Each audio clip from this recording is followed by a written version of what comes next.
Terima kasih Bapa di surga, terima kasih Tuhan. Kami bersyukur pada saat sore menjelang malam hari ini, boleh kami terhubung di dalam Bible Study. Pada saat ini kami boleh bersama-sama untuk bertumbuh di dalam iman, lewat daripada materi yang telah diberikan oleh host. Tuhan, kami percaya bahwa hari ini boleh kami diberkati oleh Tuhan bersama-sama. Ajari kami, pimpin kami, bimbing kami, supaya kami boleh ya Tuhan memahami kebenaran firman Allah lebih dalam lagi, agar iman kami semakin hari semakin bertumbuh dari awal pertengahan hingga daripada akhirnya jam Bible study kami ini kami serahkan dalam tangan Tuhan. Beracaralah Engkau ya Roh Kudus, pimpin kami. Dalam nama Yesus Kristus kami berdoa dan bersyukur. Haleluya, haleluya, haleluya. Amin. Salam rekan-rekan, teman-teman, sahabat-sahabatku yang baik yang meluangkan waktunya pada malam hari ini untuk kita belajar bersama. Boleh kasih jempolnya biar semangat ya.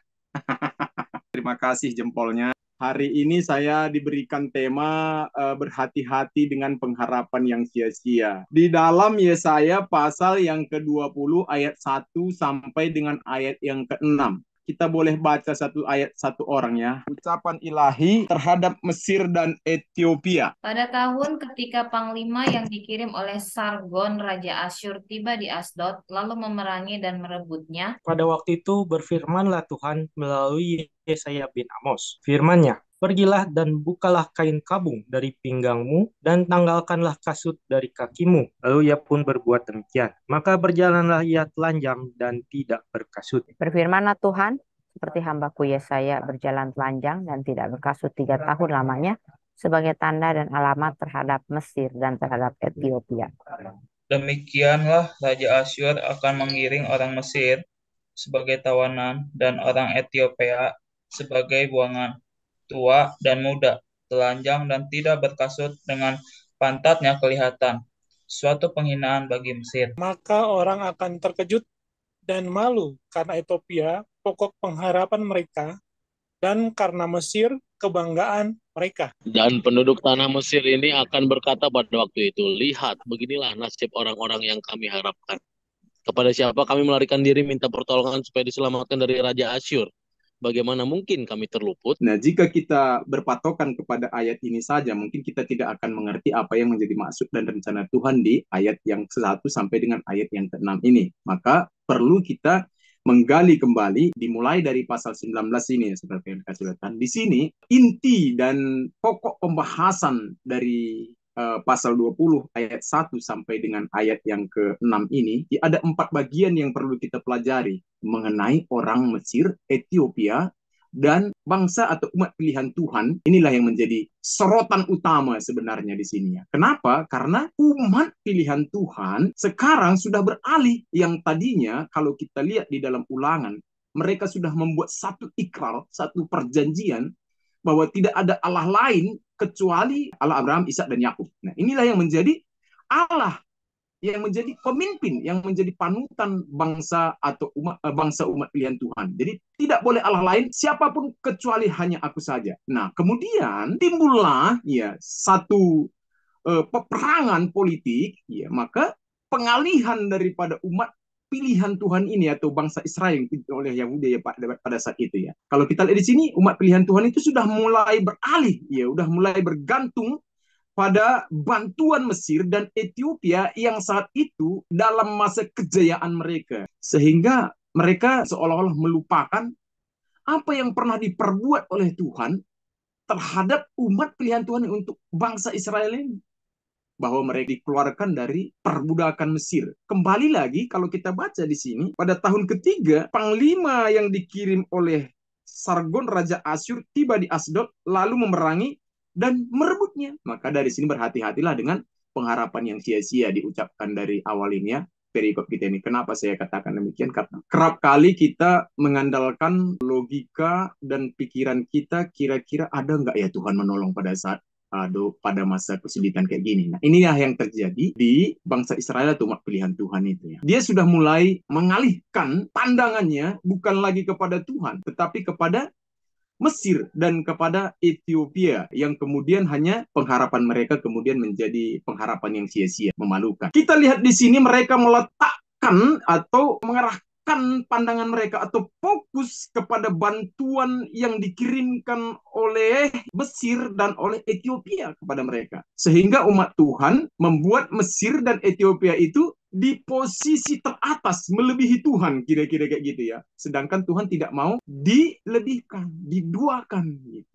Ia adalah Allah yang cemburu, dalam arti kata gini, jangan ada lagi Allah lain selain daripada aku, karena Tuhan mampu kok menolong mereka pada waktu diperbudak di Mesir. Bahkan Tuhan memberikan mujizat kok selama perjalanan mereka, tapi mereka melupakan itu. Inilah yang disebut berbalik arah. Yang tadinya dipimpin oleh Tuhan, yang tadinya diberkati oleh Tuhan, kembali lagi dia berpikir bahwa Tuhan itu kayak nggak ada pertolongannya. Padahal sudah nyata bahwa pertolongan Tuhan itu jauh lebih besar daripada apa yang mereka pernah dapatkan dari Mesir. Nah, ini yang menjadi bahan atau menjadi pokok bahasan kita saat ini ya. Rekan-rekan, kalau kita lihat di sini, ketika mereka mengangkat dewa-dewa Mesir itu dan dewa-dewa Ethiopia itu sebagai Allah di dalam hati mereka, ini yang menjadi penghinaan bagi Tuhan. Kalau selama ini hati mereka, ucapan dan perkataan mereka, ya dia memiliki Allah yang hidup, Allah Abraham, Ishak dan Yakub hanya di bibir mereka saja. Namun hati mereka tetap dicondongkan mereka kepada dewa-dewa orang Mesir dan dewa-dewa orang Ethiopia yang mereka anggap mampu melindungi mereka saat peperangan terjadi, krisis terjadi. Sudah jelas-jelas Tuhan buat bahwa ketika engkau datang menyembah aku dengan hati yang sungguh, maka aku akan memberkati dan melindungi engkau. Sudah terbukti. Namun bukti yang Tuhan berikan terhadap mereka itu menjadi sia-sia. Hanya karena mengarahkan hati dan pikir mereka dan memokuskan di pusat pemikiran mereka terhadap dewa-dewa orang Mesir dan Ethiopia. Bantu saya membaca di dalam Ulangan pasal 6 ayat 4-5. Dengarlah, hai orang Israel, Tuhan itu Allah kita, Tuhan itu Esa. Kasihilah Tuhan Allahmu dengan segenap hatimu dan dengan segenap jiwamu dan dengan segenap kekuatanmu. Dikatakan demikian ya. Dengarlah hai orang Israel, Tuhan itu Allah kita. Tuhan itu Esa. Dia besar kok. Dia mampu, bisa melakukan segala sesuatu gitu. Ngapain lagi berharap kepada Allah yang lain? Sementara kamu kan sudah dipimpin, sudah dibina, sudah dikeluarkan, sudah diberikan mujizat, sudah disertai pada malam hari, pada siang hari dilindungi, diberikan makanan, semuanya dipenuhi. Bahkan dipimpin melewati jalan yang tidak ada jalan, sekalipun buntu ya. Tuhan sudah buka jalan kok gitu ya. Tapi kok kenapa beralih lagi ke hal-hal atau dewa-dewa yang lain yang sebenarnya kesia-siaan saja yang dibuat oleh manusia, kira-kira gitu. Kenapa? Kok berharapnya kok beralih gitu? Sudah saya arahkan supaya pengharapan kalian itu kira-kira kayak gitu loh bahasanya. Saya sudah membuat pengharapan kalian itu menjadi pengharapan yang kuat, pengharapan yang hidup, pengharapan yang mempunyai masa depan gemilang, yang memikirkan kehidupan kekekalan kalian, sementara kalian memikirkan kehidupan yang sementara, kira-kira kayak gitu. Kenapa saya bilang sementara? Karena sifatnya apapun yang ada di dunia ini tidaklah kekal. Dan tidak ada yang bisa menjamin apapun yang kita raih di dalam dunia ini akan bisa menjadi berkat di kemudian hari. Tidak ada yang bisa menjamin. Jadi katakan, ini bukan hanya pengakuan iman saja ini, bukan. Tetapi juga kesetiaan kita membangun relasi dengan Tuhan. Artinya, umat Israel melupakan bagaimana Tuhan di masa lalu menyertainya. Umat Israel melupakan apa yang telah diperbuat oleh Tuhan. Kini mereka telah melihat Mesir dan Ethiopia satu-satunya unsur yang dapat memberkati mereka, yang dapat melindungi mereka, oleh karena ada militer mereka ya, yang besar, yang kuat, yang bisa melupakan apa yang mereka telah terima dahulu. Oleh karena itu, umat Tuhan berharap kepada Mesir agar mendapatkan keselamatan. Artinya berharap diselamatkan di rumah perbudakan dengan catatan bahwa mereka bergabung antara negara, itu hubungan diplomatik kira-kira kayak gitu ya. Yang tadinya Israel itu, umat pilihan Tuhan itu dikhususkan, berhubung karena mereka merasa bahwa pertolongan Tuhan kayaknya sudah nggak nyata nih, kita berbalik nih, berbalik arah, berputar gitu ya. Sehingga itulah yang membuat Tuhan marah. Mereka dipermalukan. Kalau kita lihat di sini demikian. Ada 4 poin yang perlu kita perhatikan hari ini. Pertama dikatakan demikian, segala sesuatu dapat berubah dengan cepat dan tiba-tiba. Yesaya pasal 20 ayat 1, pada tahun ketika panglima yang dikirim oleh Sargon, Raja Asyur, tiba di Asdod, lalu memerangi dan merebutnya. Perhatikan, ketika bangsa Israel mengalihkan pandangan mereka dan menggabungkan diri kepada Mesir dan Ethiopia, mereka merasa bahwa mereka akan dilindungi.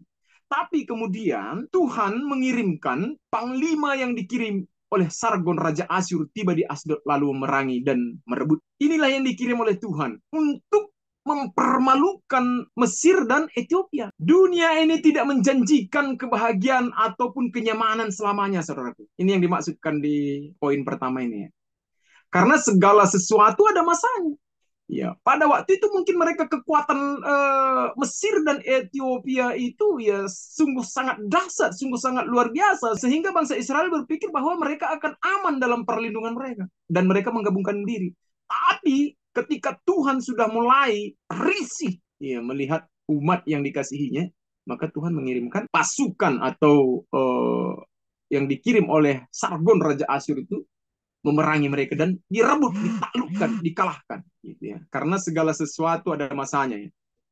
Jadi nggak selamanya panglima atau militer yang di satu negara itu kokoh selamanya. Pasti ada titik lemahnya ya. Segala sesuatu ada waktunya, apapun di bawah kolong langit ini. Jadi hendaklah kita takut akan Tuhan. Jangan mencari perlindungan atau jangan mencari dewa-dewa yang lain dan jangan berharap keselamatan daripada dewa-dewa yang ada di dalam dunia ini. Kira-kira begitu. Selain daripada kita berharap kepada Tuhan yang memikirkan ya kekekalan bagi umat pilihan, ayo kita cari perkenanan Tuhan. Bukan lagi perkenanan manusia. Nah, ketahuilah bahwa perkenanan manusia itu selagi ada kesempatan hidup tidaklah dapat kekal. Nah, tapi perkenanan kepada Tuhan akan membawa kita kepada perlindungan yang kekal nanti. Sebab kita akan menghadapi keadaan dunia yang ya dimanapun, kapanpun tidak akan menjadi lebih baik lagi, rekan-rekan. Jadi semakin kita jalani kehidupan ini, semakin kita mendekat kepada ujungnya, pada akhir zaman. Maka Alkitab berkata bahwa pada akhir zaman, ya semua akan melakukan kehendaknya sendiri. Jadi sadarlah kita. Di sini dituntut kesadaran daripada bangsa Israel itu supaya mereka tetap berbalik kepada Tuhan. Namun mereka tetap menyerahkan tubuh mereka atau bangsa atau pikiran mereka, fokus mereka kepada bangsa Mesir dan Ethiopia. Dan batin yang mereka juga, mereka serahkan kepada dewa-dewa orang Mesir dan orang-orang Ethiopia. Bahwa inilah titik awal kehancuran pengharapan mereka sehingga mereka dipermalukan. Agar kita bisa menjadi pribadi yang berkenan kepada Tuhan, maka marilah kita arahkan dan fokuskan pikiran kita dan tujuan hidup kita hanya kepada Tuhan. Sekarang begini, logikanya. Kita tahu bahwa Mesir itu adalah negara yang makmur dan Ethiopia itu. Tapi kemakmuran yang diraih dalam dunia ini tidak akan membawa kekekalan. Sementara Tuhan menginginkan kita supaya kita hidup yang kita hidup ini membawa kepada kekekalan. Artinya kita harus mencari perkenanan Tuhan, bukan perkenanan manusia. Ini yang menjadi poin yang pertama. Dan poin yang kedua berhati-hati dengan pengharapan yang sia-sia. Mari kita baca di dalam pasal 20 ayat 2 sampai 4. Pada waktu itu berfirmanlah Tuhan melalui Yesaya bin Amos, firman-Nya, pergilah Dan dan bukalah kain kain kabung kabung dari pinggangmu dan dan tanggalkanlah tanggalkanlah kasut kasut dari kakimu. kakimu. Lalu Lalu ia ia pun pun berbuat berbuat demikian. demikian, maka berjalanlah Berjalanlah ia ia telanjang telanjang dan dan tidak berkasut. Berfirmanlah Tuhan, seperti seperti hambaku hambaku Yesaya Yesaya berjalan telanjang dan dan tidak tidak berkasut berkasut 3 tahun tahun lamanya lamanya sebagai tanda sebagai tanda dan alamat dan alamat terhadap terhadap Mesir Mesir dan dan terhadap terhadap Ethiopia. Ethiopia. Demikianlah Demikianlah Raja Raja Asyur Asyur akan mengiring orang mengiring Mesir orang Israel, sebagai tawanan dan orang orang Ethiopia Ethiopia sebagai buangan, tua tua dan dan muda, muda, telanjang telanjang dan dan tidak tidak berkasut, berkasut. Dengan dengan pantatnya kelihatan suatu penghinaan bagi Tuhan memberi peringatan sebelum pengharapan yang sia-sia itu dihancurkan. Jadi dikasih peringatan dulu buat orang Israel supaya jangan berharap bahwa pengharapan mereka terhadap Mesir dan Ethiopia itu akan hancur, kira-kira kayak gitu. Makanya dituliskan bahwa Mesir dan Ethiopia itu akan dipermalukan. Mesir menjadi tawanan, orang Ethiopia menjadi buangan. Baik tua maupun muda. Pukul rata. Semuanya. Inilah peringatan. Ya, enaknya bangsa Israel ya. Diperingatkan dulu.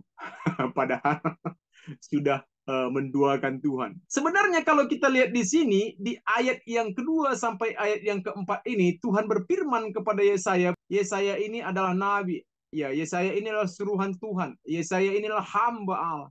Ya, dikatakan, pergilah, bukalah kain kabung dan pinggangmu dan tanggalkanlah kasut dari kakimu. Lalu ia pun berbuat demikian. Maka berjalanlah ia telanjang dan tidak berkasut. Saudaraku, rekan-rekanku, sahabat-sahabatku yang baik hatinya, kalau kita baca ini kayak ngeri ya. Disuruh menanggalkan kasutnya, disuruh jalan dengan telanjang.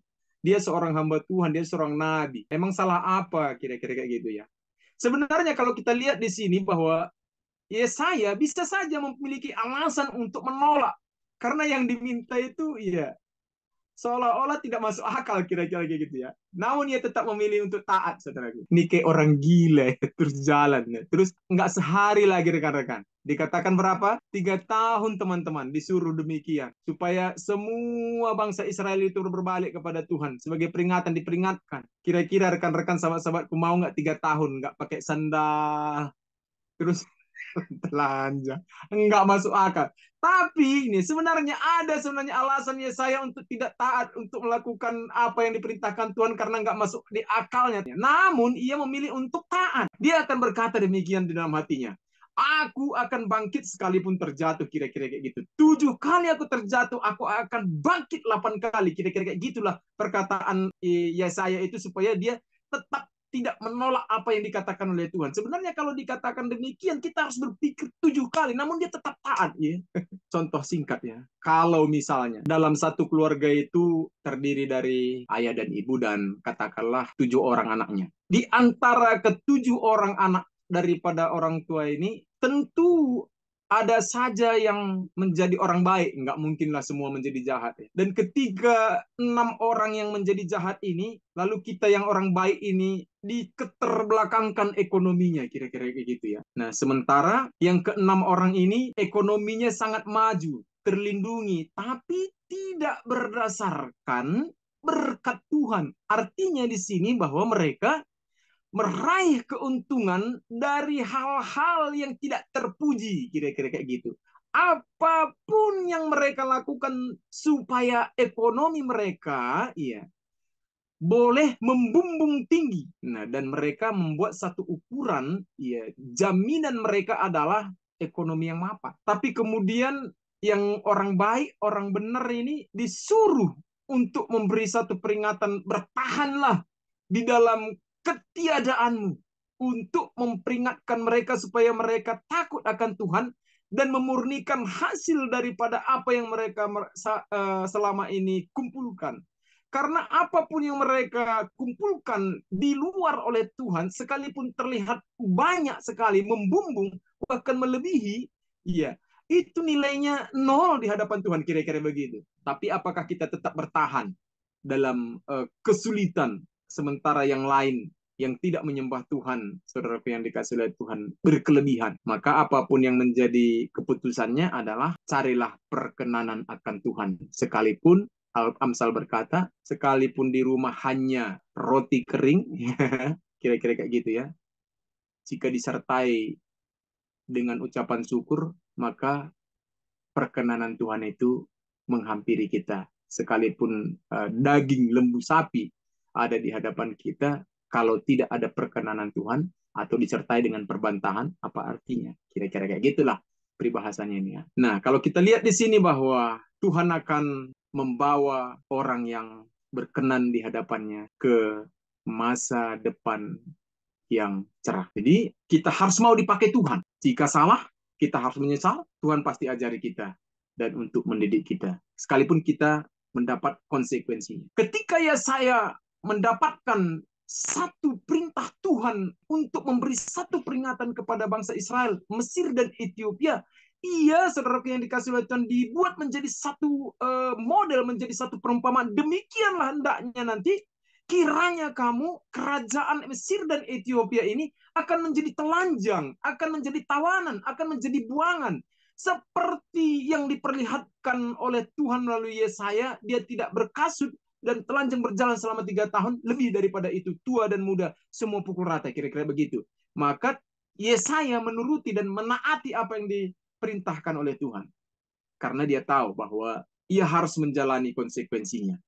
Karena dia tahu bahwa segala sesuatunya adalah hak dan kewenangan Tuhan.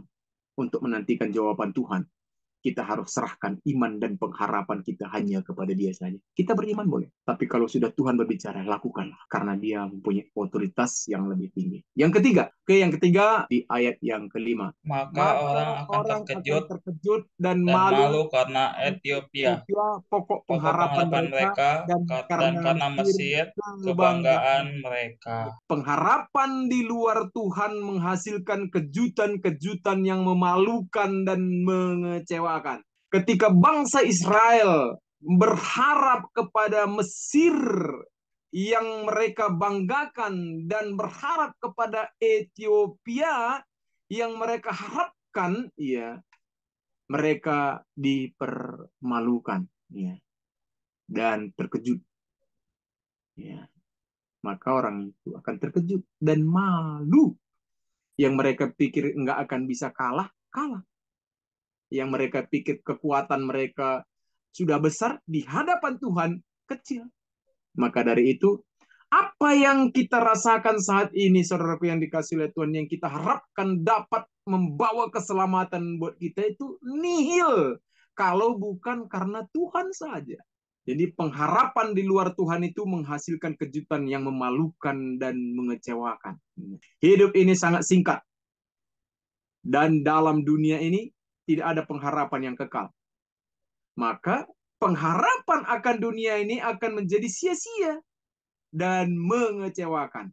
Jangan pernah kita menggantungkan segala sesuatu dalam hidup kita ini perkara-perkara yang ada di dalam dunia ini. Karena jikalau kita gantungkan pengharapan kita kepada hal-hal yang ada di dalam dunia ini, maka akan kecewa dan kita akan dipermalukan. Soalnya baik kekayaan kita, baik kecakapan kita, baik kecantikan kita, baik keterhormatan kita, semuanya akan kita tinggalkan. Tidak ada yang bisa kita harapkan. Tidak ada yang akan tersisa, saudaraku. Tapi Tuhan membela kekekalan kita. Itu sebabnya kita harus taat kepada Tuhan. Jangan sampai kehilangan pengharapan.